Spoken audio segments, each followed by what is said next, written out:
Before we proceed to the next lesson, let's do a quick recap of the previous lesson.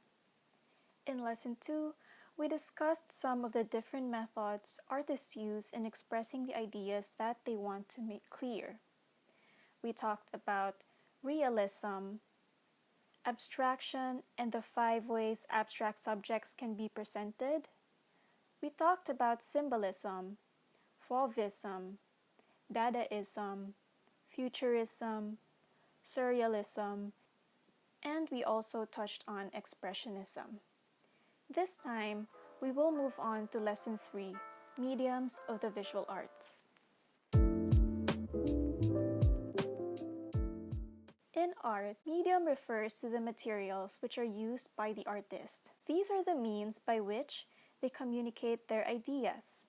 In this lesson, we will talk about some of the mediums that are being used in painting, sculpture, and architecture. Now let's talk about the mediums in painting, or the art of creating meaningful effects on a flat surface by the use of pigments. One of the mediums in painting are pigments mixed in oil. There are 2 methods in painting oil, the direct method and the indirect method. In the direct method, painting is opaque and is applied to the surface, while in the indirect method, paint is applied in many thin layers of transparent color. However, painting with oil has its disadvantages. The oil paint dries slowly and has a tendency to rise to the surface and form a film over the picture, making it appear dull. Among the Filipino painters who uses oil paint as a medium are Carlos Botong Francisco, Jose Hoya, and Juan Luna. Another medium of painting is tempera. Tempera is a mixture of brown pigments and an albuminous or colloidal vehicle, either egg, gum, or glue. This medium is commonly used by Egyptian, medieval, and Renaissance painters. Tempera has a special characteristic. It is an emulsion, it is water-based, and it is rapid drying. This is commonly applied on surfaces like wood, just like in the painting Majesty, and also in the painting Resurrection with 2 Angels. Another water-based medium in painting is watercolor. These are pigments mixed with water and applied to a specific type of paper. Fresco is also another medium in painting. These are colors mixed with water and applied to fresh plaster. It is almost impossible to move a fresco once it has been applied on a surface. It is permanent and it has already become part of the surface of the structure in which it was painted on. A lot of fresco paintings are found in the ceilings of churches. For example, Michelangelo's The Creation of Adam is painted on the Sistine Chapel ceiling. And for our last example of mediums in painting, we have acrylic. This is a synthetic paint using acrylic emulsion as binder. It is as flexible as oil while it combines the transparency and quick drying qualities of watercolor. And unlike oil, acrylic paint does not tend to crack and turn yellow with age. However, once dry, acrylic is completely insoluble and can no longer be used in almost any surface. After this lecture, as a supplementary learning activity, try to find out what mediums are being used by some of our famous Filipino painters.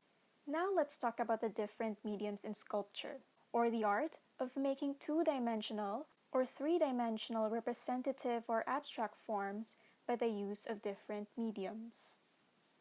There are 2 types of mediums used in making a sculpture, soft and hard mediums. Soft mediums lends itself to a moderate technique that uses squeezing and shaping, continuously adding to it as the work goes on. For example, clay. While hard mediums requires the process of cutting and taking away from the block, for example, stone or wood. And in sculpture, There are two major sculpting processes: subtractive process, which is a process in which unwanted material is cut away, for example, carving of stone and wood, and additive process, which is the construction of a figure by putting or welding materials together. An example of a medium in sculpture is stone and bronze. This medium is commonly used for sculpting because of its qualities like durability, or it being resistant to elements like fire and other hazards. However, stone and bronze is heavy and breaks easily, especially in Greece and Italy, where marble is plenty. Marble is the most common used stone. It is also the most common used stone because of its high gloss and polished quality. Another medium used in sculpture is wood. The advantage of using wood as a medium is that it is really cheap. It is readily available and it is easy to cut. It is lightweight and can be easily be made into a variety of shapes. The original grainy texture of wood adds beauty to the sculpture, and when polished well, it can also create a smooth, shiny surface with a really beautiful color. However, wood burns easily when exposed to heat.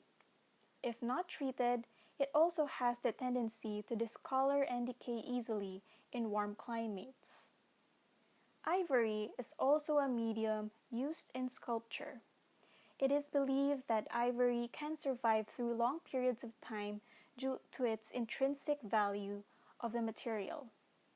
Ivory is commonly used in sculpting heads and arms of saints and statues. Sculptors also use terracotta as a medium. The word terracotta literally means cooked earth. This medium is a moist, moderately coarse clay that is subjected to heat, fired comparatively at low temperature. And then the finished product is usually painted and coated with heavy glaze. The problem with terracotta, however, is that it cannot stand great strain or weight.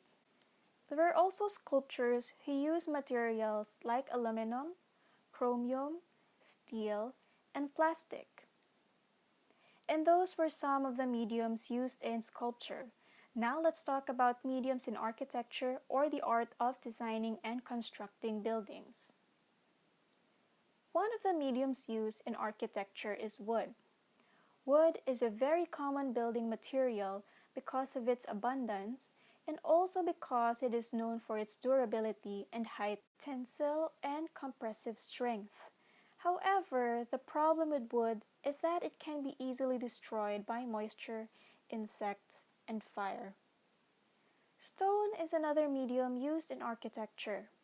Stone and concrete, the mixture of sand and gravel with cement, is commonly used when permanence is desired, because the material is known for its high compressive strength. It does not crumble or break down when subjected to heavy weight, and it does not corrode, and it is fire resistant. Another example of a medium in architecture is steel. It is a tough alloy of iron. It is malleable under proper conditions, and it greatly hardens with sudden cooling.